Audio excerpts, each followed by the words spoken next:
Doctor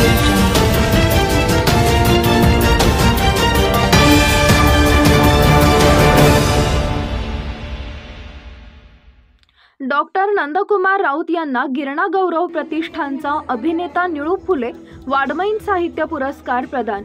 Girna गौरव प्रतिष्ठान नाशिक यांच्या वतीने दिला जाणारा मानाचा असा निळू फुले वाङ्मयीन पुरस्कार मानदेशाचे सुपुत्र डॉक्टर नंदकुमार राऊत यांना दौडशाड या कादंबरीसाठी देण्यात आला। ही कादंबरी ग्रामीण भागातील शेतकऱ्यांचे कष्ट करायचे आणि विद्यार्थ्यांच्या युवकांचे हालापेष्टा आणि जगण्याचा आणि शिकवण्यासाठीचा संघर्ष काय असतो याचं चित्र उभा करते। त्याचबरोबर नंदकुमार राऊत यांनी अतिशय खडतर परिस्थितीमध्ये कृषी पदवीधर होऊन त्यानंतर स्पर्धा परीक्षेच्या माध्यमातून मंत्रालयामध्ये अव्वल सचिव या पदावरती झेप घेतली आहे।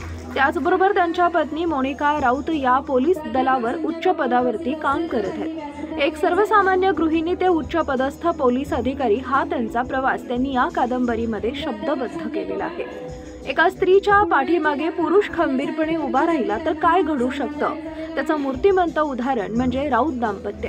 पोलीस उपायुक्त मोनिका राऊत यांच्या कर्तबगारीमध्ये डॉक्टर नंदकुमार राऊत यांचा मोलाचा वाटा आहे आणि पुरुष प्रधान संस्कृतीमध्ये स्त्रीत्वाचं अस्तित्व आणि कसं जपलं पाहिजे आपण या कादंबरीच्या माध्यमातून डॉक्टर नंदकुमार राऊत यांनी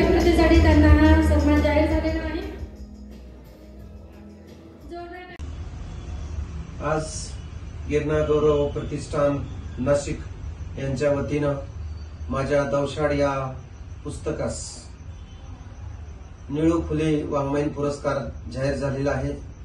त्याबद्दल मी संस्थेचा आभारी आहे। अतिशय खडतर जीवनामध्ये प्रवास करून मी इथपर्यंत पोहोचलेलो आहे। तसेच माझे कुटुंबीय आणि समाजातील घटकामुळे मी प्रेरणा घेऊन आज मंत्रालयात अव्वल सचिव पदावर कार्यरत आहे आणि तसेच माझी पत्नी मोनिका राऊत ही पोलीस उपायुक्त नाशिक सिटी येथे कार्यरत आहे। हा पुरस्कार माझ्या दौशाड्या पहिल्या कादंबरीस मिळाला असल्यामुळे मला काहीतरी लिहिण्याचं अजून प्रोत्साहन मिळत आहे। तरी मला पुरस्कार दिल्याबद्दल गिरणा गौरव प्रतिष्ठान यांचा मी खूप खूप आभारी आहे। मानदेश न्यूजसाठी विजय टाकणे,